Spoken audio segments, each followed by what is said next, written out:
Hello everybody, welcome back to my channel. Today we're going to be going over all of the books that I recommend you read during the fall season.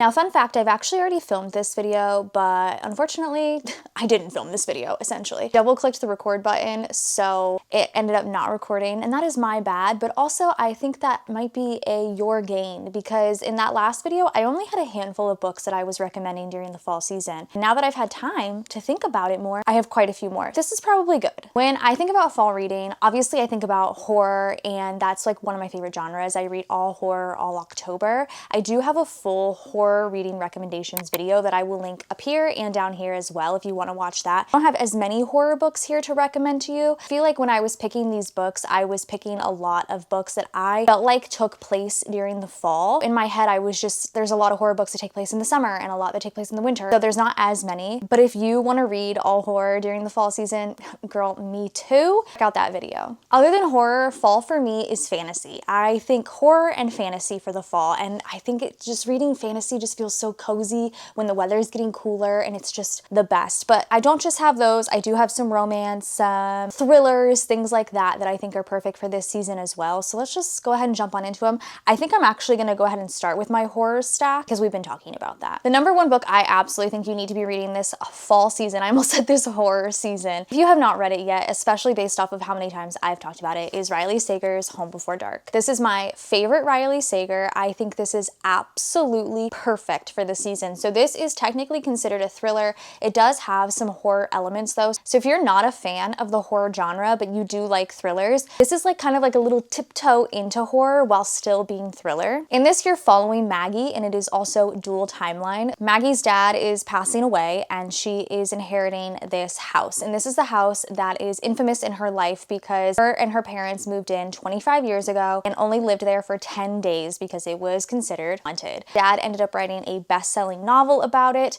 and Maggie hasn't even read the novel. She has very few memories of what happened. She's like, whatever, I'm gonna go to this house, I'm gonna renovate it, I'm gonna sell it. I don't even really believe it was haunted. So the past timeline you're reading is the book that Maggie's dad wrote about their experience in the house, and then the current timeline is Maggie going to the house for the first time after 25 years and experiencing similar things. It is so good, so spooky. I love this one so much. It is very classic Riley Sager with tons of twists and turns, and if I haven't recommended this to you enough, there's another one. Another horror that I think is perfect for this season is The September House, obviously because it's called The September House. It is currently September. Pick this one up. This is by Carissa Orlando. Again, this is about a girl named Margaret. Maggie, interesting. And her husband Hal bought this large Victorian house that was her dream house. And soon they find out that every September the walls start dripping blood and apparitions start showing up, and this is a very haunted house. But this is Maggie, or Margaret, I keep wanting to say Maggie, Margaret's dream house. She's like, no, I'm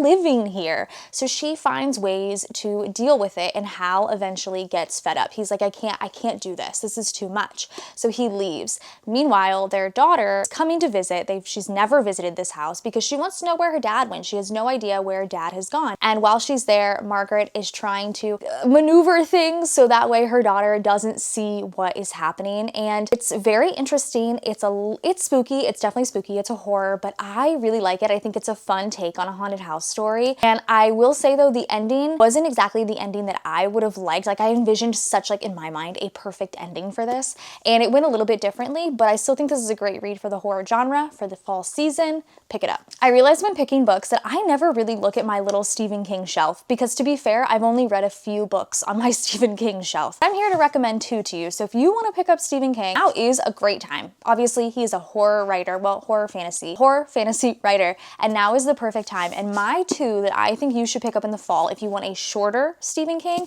I think you should read Pet Sematary. This gives very fall, spooky, eerie vibes. If you don't know about Pet Sematary, we're following Dr. Lewis Creed. Him and his family have moved to this house. It is very close to a very busy roadway. And he comes to find out after an incident happens where a cat gets hit by a car that his neighbor shows him that there's this pet cemetery right behind his house in the woods. And he goes there, the neighbor buries the cat. The next day the cat comes back. And so he realizes after something happens to his son that might be something that could happen. You get what I'm saying? I feel like everyone knows the premise of Pet Sematary, but if you haven't read it yet, like, it's a shorter Stephen King. It's less than 400 pages, and it's just perfectly spooky and eerie. I personally feel like the sister storyline is the scariest part of this story, but I think this is a great Stephen King to read in this season. But if you are looking for a longer Stephen King, I'm talking over 1,000 pages, you should read it. This book took me, well, I read this book before I was pregnant with my youngest, so this is over 6 years ago, maybe 7 years ago at this point. This book took me 3 months to read. I think it's worth it. It is such an, oh my God, there's so much dust on it. Don't look at that. It is such an incredible book. It is very long, very detailed. It's part 1 and part 2. You follow, the kids' timeline with Pennywise and then them coming back as adults with Pennywise. And there's a lot of history on the town. And if you're a Stephen King fan, if you're a horror fan, and if you've been kind of itching to read it, but you're like a little intimidated, maybe this is your sign. Just pick it up, take the time. It's over 1,000 pages, but I think it's worth it. Next up, for a little bit more of a fun, kind of quirky, campy horror, I suggest Suburban Hell by Maureen Kilmer. This was such a fun time. I read this a few years ago, and it's such a quick, fast, little fun horror. I had such a great experience with this. We're following this woman that lives on this suburban street, and she has like weekly wine nights with the neighbors, and they have a she shed in one of their backyards, and they decide to christen it one night, and afterwards things are a little bit different. It's really fun. It's very campy, quirky, not as spooky, but very fun horror. And I think this is really such a great time to read this one, especially. I have a couple different Josh Malermans that I think are perfect for this season. Up first is Daphne. I love this book. I think this is perfect for the season because this is very like back to school. We're following a group of girls who are on a basketball team, and the basketball team is sort of haunted in the sense that there was this girl from years and years ago named Daphne, and if you even think about her, she appears and kills you. It's a very superstitious urban legend type horror, and they come to find out that it is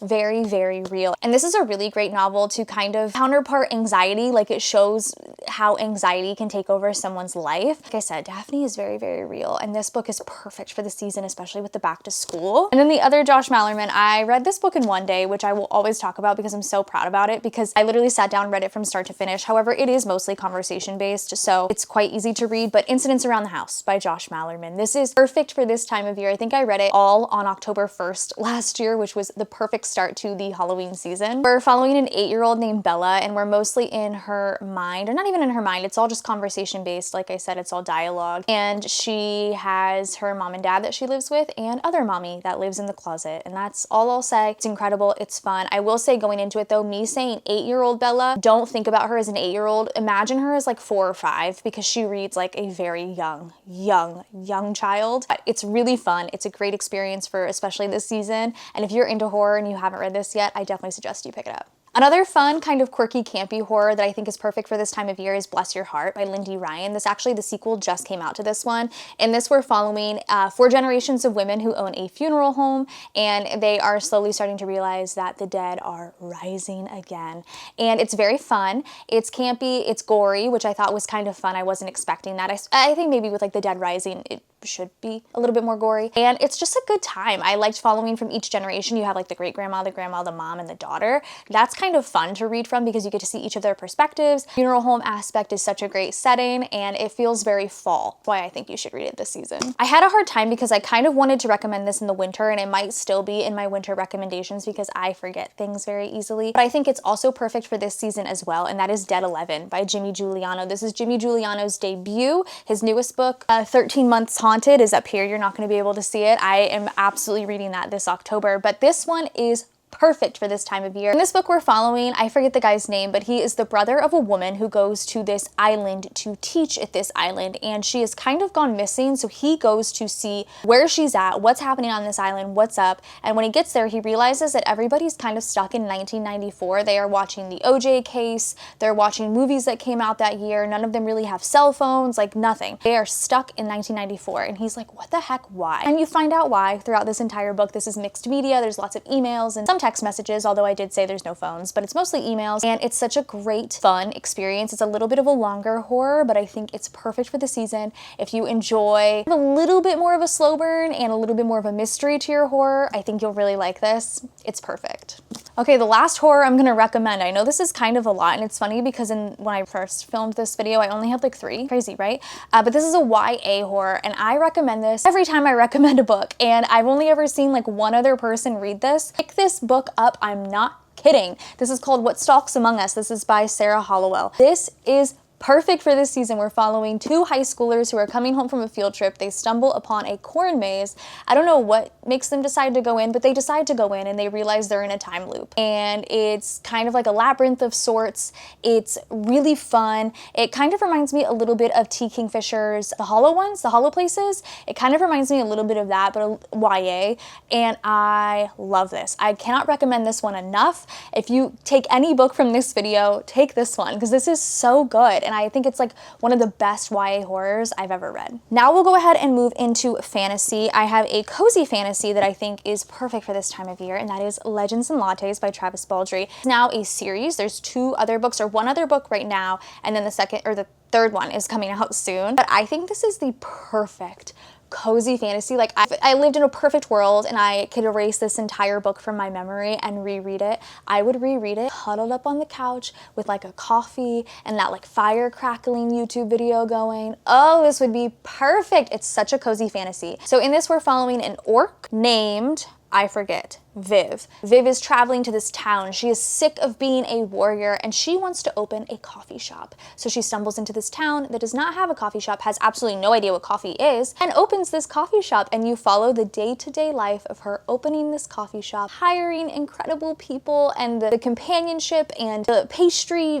details. It's just so sweet and very, very cozy. Low plot. Don't go into this thinking anything else, but it is perfect. So if you are looking for like the perfect cozy fantasy this season, Legends and Lattes. It's amazing. Now I have 3 books here that are the start of a series that I think you should read for fantasy, but I'll talk about it. So I think you should read Fourth Wing. If you haven't read Fourth Wing yet by Rebecca Yarros, you need to. I do think you should read this in the fall because they are going to a school and it's perfect for the fall. I do think you should go into this book though just expecting to read Fourth Wing. When you get to the end and you get to the cliffhanger, just spoil yourself. You don't need to read the other 2. I'm actually upset that I'm in the middle of this series because I feel committed to it now. I need to finish it. I think if I would have just read Fourth Wing and been done, I think it would have been a perfect book for me. I really love this. I think this is a great start of a series. Oh yeah, I completely forgot. So Violet was going to go to school to be a scribe, to just kind of hang out in the libraries and do data entry all day. Her mom is a general of the Warriors Quadrant and wanted her to be a warrior, so she goes to be a dragon rider, and that's what she's doing. We follow her journey as she discovers her dragons and as she's learning new things about this world. And it's so fun and immersive. And as I was reading this book, it just gave me all of those feels that I felt when I was a kid reading fantasy books for the first time. You just feel so immersed in the world and you love these characters and it's just so great. And I really like this one, okay? I don't recommend any of the others, but I do recommend you read Fourth Wing. Another start of a series that I think is perfect for the fall season is The Serpent and the Wings of Night. This is by Carissa Broadbent. This is the first in the Crowns of Nyaxia series. I've only ever read this one. I do have the novella and the second one already like ready to go. I need to read them, but I think this is perfect. So this is a fantasy novel about a human girl going to kind of do championship Hunger Games of sort vampires. She lives in a world that has vampires and it is really fun and there's a lot more to it. It's a little bit more romantic-y leaning, which I really like. And I really enjoyed the plot of this story. It moved really quickly and I can't wait to continue with it. It's enemies to lovers, it's vampires, and it's a lot of fun. So I think it's perfect for the season. And then the last fantasy book that I'm going to recommend to you, and I don't know if I'm ever going to shut up about this book. So if you want to skip ahead, fully understand. Throne of Glass by Sarah J. Maas. I'm currently reading Empire of Storms and Tower of Dawn. I'm doing the tandem read. I am not finished with this series yet. I think Throne of Glass is perfect to start right now, like in the fall. That is the perfect time to start, and I recommend you start with Throne of Glass. Do not start with Assassin's Blade, in my opinion. Start with Throne of Glass. We are following Selena Sardothian. She is like one of the world's best assassins. She is summoned to the castle to be in this, again, kind of challenge-esque of sort to become the king's champion, and you're kind of following her doing these challenges. They're not really challenges. What am I thinking? Competition. That's what it's called. Competition. I'm like, challenges. Competition. And in this castle, as she's competing in this competition against these other people, slowly the other people start mysteriously dying, and that starts a whole world of incredible adventure and fun. And please just read Throne of Glass, okay? That's all I have to say. Next, I have a couple of romances to recommend to you. I'll start with the one that's not like magical in any sense. I was looking at my Emily Henrys and I was like, which one would I recommend in the fall? Because a lot of them feel very summer to me, and this one still kind of gives summer vibes, but if you're gonna read an Emily Henry in the fall, I think you should read Book Lovers. I think this is such a great fun experience. I love Book Lovers. It's one of my favorites. In this, we're following Nora and Charlie. Nora is, I believe, she works in books. What does she do? Oh, she's a literary agent, and she is cutthroat. She lives in the city. She is constantly working, and her sister invites her to come out to this kind of small town in North Carolina for a little bit to just kind of relax. And when she gets there, she runs into Charlie, who is a book editor that they kind of work together back in the city, and it's a little bit enemies to lovers. It's so good. It's one of my favorite Emily Henrys. I definitely recommend this one in the fall and anytime really. And then I have three that are a little bit more magical romances. At first, we have The Dead Romantics by Ashley Poston. I love Ashley Poston's writing. She writes magical realism, so this is very much so a, like, you can feel like it's happening right now sort of romance, but there is magical elements to it. So in this book, we're following Florence, and she is a ghostwriter for a very famous romance writer, and she's having trouble finishing a book, and there's a new editor in charge, and he's this big mountain of a man who's like pushing her to finish this book, and she's feeling very overwhelmed. And then she gets a call that unfortunately her father has passed away, and she needs to go back to her small town to bury him in their family's funeral home. Wow, it's kind of weird how there's two different settings of funeral homes. And when she gets there, there's a knock on the door, and she realizes there's a ghost at the door, and it's a man. This book is so beautiful. I loved this book so much. I had such a good time with this one. This was the start of my Ashley Poston journey, and I'm so grateful for it because I loved this book. This is also another start in a series. I personally don't plan on continuing this series, but I think this book is so cute, and I think it's such a great time to read it in the fall, and that's My Roommate is a Vampire by Jenna Levine. First of all, love this cover so much. In this book, we're following this girl here. What is her name? Cassie, and she needs to find an apartment. She finds like a listing on Craigslist. She goes and realizes it's a perfect apartment. She has no problem living there. It ends up being a vampire. It ends up being like a, I'd say, friends to lovers. It's so cute and fun and campy. And again, like I said, if you did enjoy it, it is the start of a series. I think the third one just came out, so this is great for the fall. And then my last romance recommendation, I still have a bit of a thriller stack here for you, is another paranormal romance. That is Bride by Ali Hazelwood. I can't believe this, I still can't believe this was my first Ali Hazelwood. This was so fun. We're following a vampire and a werewolf. They are two like rival sectors. Like there's the humans, the werewolves, and the vampires, and they all hate each other, but in order to kind of create a sort of, what are we thinking here? Oh, to create a sort of alliance, the king of the vampires has his daughter, I guess the princess, marry the king of the werewolves, I suppose is how we could say it, the toughest one. I forget how that is brought out, but enemies to lovers. I love Ali Hazelwood's writing. The banter between them is so good, and I love her female characters. They're so witty and fun to read about. This was such a great romance to read, and the second one is coming out soon. Get up now. My last stack here is thrillers, and I think you're going to enjoy them. Thrillers are also so perfect for the fall, but again, I tend to lean more horror fantasy. First, we have the start of a series that is Ninth House by Leigh Bardugo. This is following Alex Stern as she goes to Yale, discovers secret societies, and how Ninth House is the ninth house that kind of overlooks all the secret societies and makes sure they are in place, and she gets recruited to work for Ninth House, and we kind of follow along her journey as there is a bunch of mysterious things happening. So this is the start again of a series. I will say the first like 50 or so pages are so confusing, so info dumpy, but once you get past it, this story is so good. Ninth House is amazing. I should stop saying these are the start of a series because a lot of these are, but next we have A Good Girl's Guide to Murder by Holly Jackson. This is a YA thriller, really fun, really easy to read. I kind of see any books that are about school as fall recommendations, but this follows Pip. She is doing her senior thesis, and for some wild reason, girl decides to do it on a murder that happened in their town a few years ago. I think that's crazy, but she wants to prove that the person that ended up getting charged for it is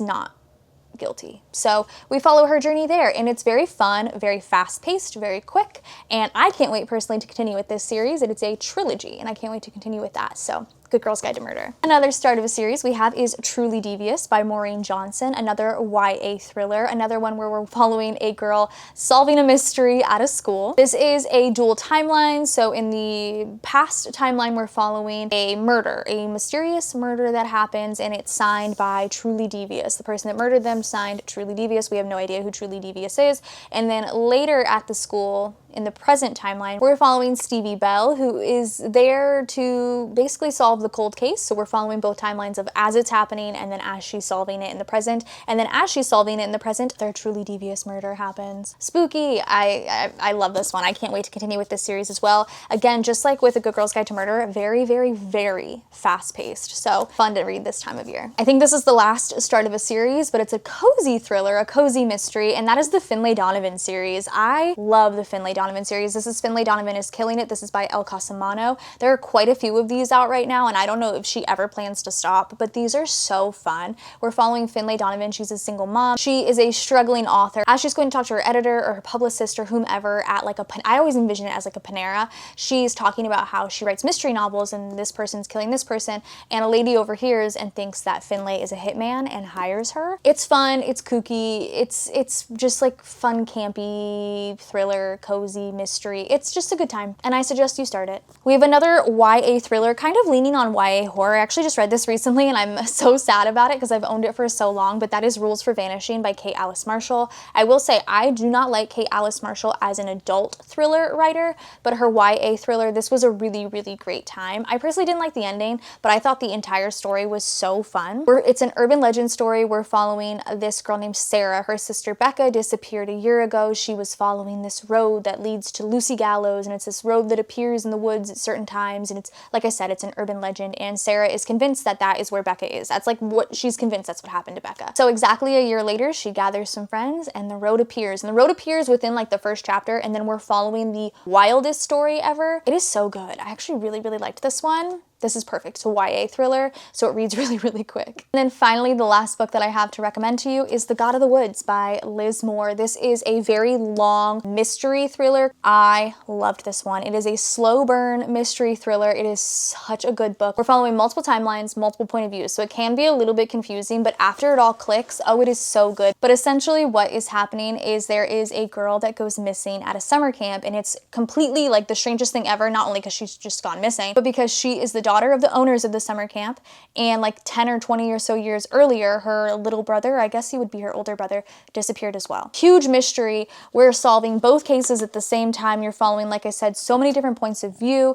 I loved following from the detective's point of view. I just thought her story was the best. Like I said, it's a slow burn mystery, but oh my gosh, it is such a good book. I'm gonna take a picture of this stack next to me, but I don't even want to attempt to move it, but those are all of my fall reading recommendations for you guys for this fall season. I'm definitely going to have to read a bunch more over the next couple of years before I can even do this series again. Like I'll do my winter recommendations for you guys. I'm probably gonna have to wait a couple years before I start this back up again because I need to get more books read. It's slowly going. I'm gonna keep my hand on it, so don't worry, but I wanna get more recommendations for you guys. So like I said, I'm gonna have to wait a couple of years before I do these again, but hopefully you got some recommendations from this video. Let me know if you've read any of these, what you thought about them. If you have any recommendations for fall, let me know. Again, check out my horror reading recommendations down below if you plan on reading all horror all October like me. I hope you guys enjoyed this video. Go ahead and subscribe if you're not already, and I'll see you guys in my next one. Bye guys.